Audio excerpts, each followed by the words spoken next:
सभी किसान भाई और व्यापारी बंधुओं को मेरा नमस्कार। आज है 11 जनवरी, आप देख रहे हैं कमोडिटी समीक्षा, आपका अपना चैनल। हमेशा की तरह चर्चा करेंगे आज के इस वीडियो में हम ग्वार के ऊपर और चर्चा करेंगे कि क्या रह सकता है अगले सप्ताह ग्वार का आउटलुक, क्योंकि जिस हिसाब से काफ़ी ज़्यादा उथल-पुथल मची हुई है। नीचे के सर्किट, ऊपर के सर्किट, चारों तरफ के सर्किट लगते हुए दिख रहे हैं ग्वार में, काफ़ी ज़्यादा लोग परेशान हैं, आखिर ग्वार में करना क्या चाहिए? तो सारी चीज़ों पर डिस्कस करेंगे और हमेशा की तरह आप लास्ट तक जुड़े रहेंगे और आगे बढ़ने से पहले एक छोटा-सा डिस्क्लेमर मेरे साइड से रहेगा कि वायदा बाज़ार में अगर आप ट्रेड करना चाहते हैं इस वीडियो के बेसिस पे तो अपने बुद्धि विवेक से करें। वायदा बाज़ार में ट्रेड करना काफ़ी ज़्यादा रिस्की हो सकता है। ये वीडियो टोटली एजुकेशनल पर्पज़ के लिए है। और बिना समय गवाए आगे बढ़ते हैं और बात करते हैं, सीधे-सीधे चार्ट पे आते हैं और बहुत ज़्यादा फंडामेंटल के हिसाब से कहने के लिए कुछ नहीं है। सप्लाई साइड से पहले बात करते हैं। सप्लाई साइड से जो आवक आती हुई दिख रही है, चाहे आप जहाँ भी देखें, जो मेजर आवक है, चाहे वो राजस्थान की मिला के देखें, चाहे हरियाणा और गुजरात सब की आवक मिला के देखें, तो ओवरऑल देखा जाए तो 15,000 बैग के नीचे की आवक फिसलते हुए दिखी और आवक लगातार ग्वार की कम होती जा रही है।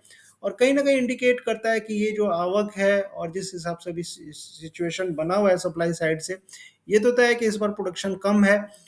चाहे जो भी हो, चाहे किसान लेके नहीं आ रहे हैं, चाहे प्रोडक्शन कम है, लेकिन आवक अभी फिलहाल के लिए मार्केट में कम आ रही है।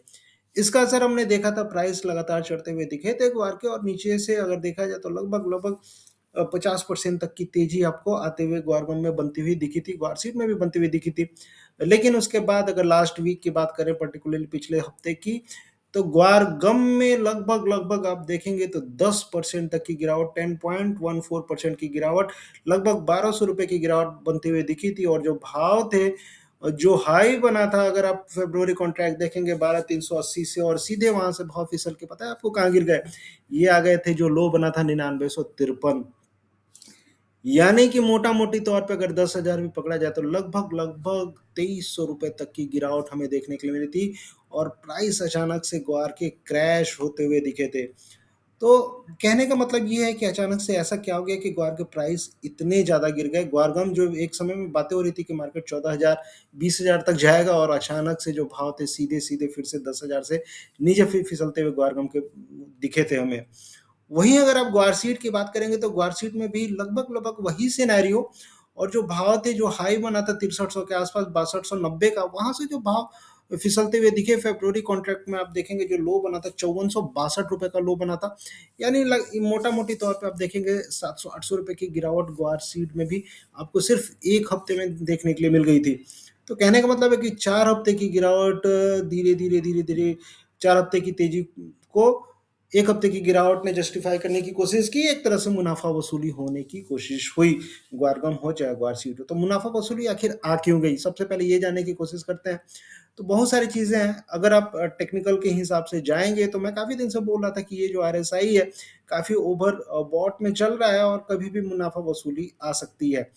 ये लगातार ही मैंने इस चीज़ पे जोर दे के कहा है, क्योंकि जब भी प्राइस, अगर आरएसआई देखेंगे, ये एक टेक्निकल इंडिकेटर होता है चार्ट पे, और ये जब भी 70 के ऊपर जाता है तो एक रेड सिग्नल आने लगता है कि भाई 70 के ऊपर आ गया, कभी भी मुनाफा वसूली इसमें आ सकती है।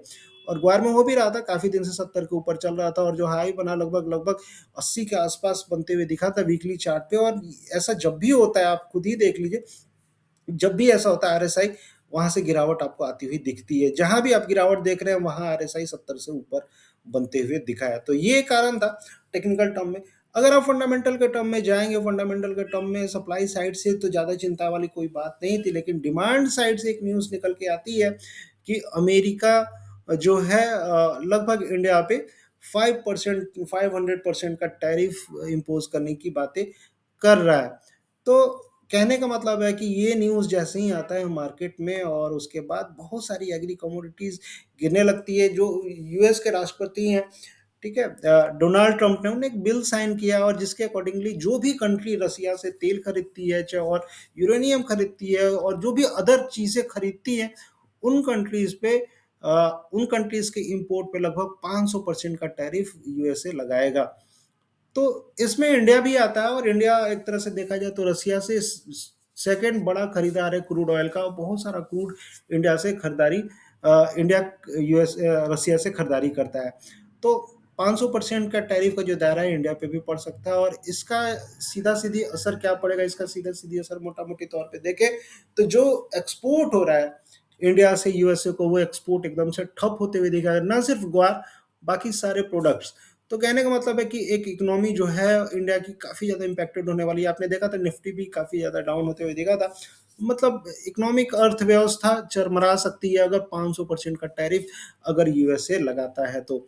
इंडिया पे लगातार चेतावनी दी गई थी यूएस के साइड से कि आप अपनी खरीदारी कम करिए यूएसए से क्रूड, रसिया से क्रूड कम खरीदिए, लेकिन फिर उसके बावजूद भी इंडिया की खरीदारी बनी रही और उसका इफेक्ट आपको देखने को आया। जो प्रेसिडेंट है, अमेरिकन प्रेसिडेंट, काफ़ी तिलमिला से गए और उन्होंने बोला कि सीधे चलो 500% का टैरिफ लगाया जाए, चाहे वो इंडिया हो, चाहे वो चाइना हो, चाहे ब्राज़ील हो, ऐसी कंट्री जो रसिया से डायरेक्ट खरीदारी कर रही हैं। तो उसमें क्रूड, उसमें होगा क्या, इसका इम्पैक्ट क्या होना चाहिए? अब अगर हाल-फिलहाल के अगर आप डेटा उठा के देखेंगे सीधा-सीधी तौर पे, डेटा मैं अभी आपको नहीं दिखा रहा हूँ, बस आप जानिए, आप खुद से भी सर्च करिएगा। अक्टूबर के जो डेटा आए थे, सितंबर के जो डेटा आए थे, नवंबर का जो डेटा आया था, इन तीनों महीनों में जब से इंडिया पे यूएसए ने 50% का टैरिफ लगाया, तब से लेके अभी तक सबसे बड़ा जो खरीदार है ग्वार गम का, रसिया है। ठीक है? रसिया जनरली 1500 टन की खरीदारी मंथली बेसिस पे करता है, लेकिन अगर आप पिछले 3 महीनों का एवरेज उठा के देखेंगे तो 4000 टन से ऊपर की खरीदारी लगातार रसिया इंडिया से कर रहा है। तो कहने का मतलब है कि ये जो खरीदारी लगातार रसिया से कर रहा है, और इसका असर क्या हो रहा है कि जो डिमांड जो जाती थी यूएसए को, वो डिमांड शिफ्ट हुई रसिया के साइड में, और डिमांड साइड से भी ये जो प्राइस आप भागते हुए देख रहे हैं ग्वार, ये सिर्फ सप्लाई की बात नहीं है, ये डिमांड की भी बात है। और लगातार रसिया से डिमांड आई, एक्सपोर्ट की डिमांड निकल के आई, और इसका असर आपको देखने को मिला कि प्राइस भागते हुए दिखाई दिए। अब वहीं अगर आप ग्वार मील की बात करेंगे, चूरी कोरमा की बात करेंगे, तो यूरोपियन कंट्रीज जैसे जर्मनी ने जो अपनी बाइंग है वो सीधे सीधे तौर पे दुगनी बाइंग कर दी। खरीदता था 10,000 टन के आसपास, और वो 5,000 टन के आसपास वो खरीदारी सीधे सीधे मंथली खरीदारी की बात कर रहा हूँ। 5,000 टन का जो ग्वारमील चूरी कोरमा खरीदता था जर्मनी, वो सीधे सीधे तौर पे अगर आप रिसेंट का नंबर उठा के देखेंगे, 10,000 टन तक की खरीदारी जर्मनी ने की है। तो रसिया और जर्मनी यहाँ से लगातार खरीदारी बनती हुई दिखी, और इसका असर दिखा कि ये प्राइस भागते गए।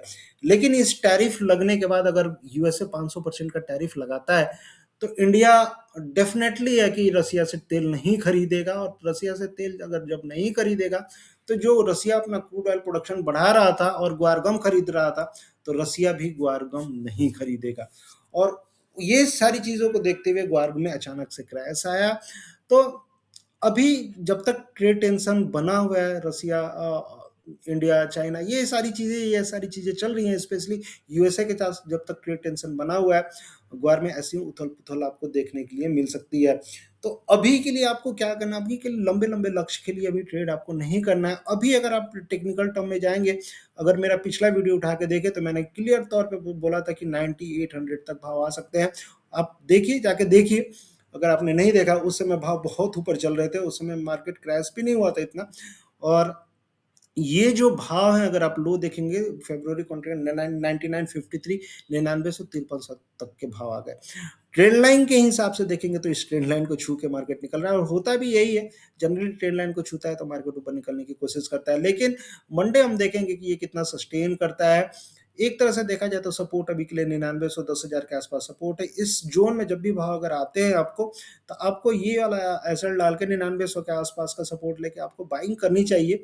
ठीक है, चाहे वादा बाजार हो, चाहे जो भी है, बाइंग करनी चाहिए। ऊपर में जो पोटेंशियल है, मुझे लगता है कि ये वाला जो लेवल है 11,300, यहाँ तक भाव जाते हुए मुझे दिख रहा है ऊपर में।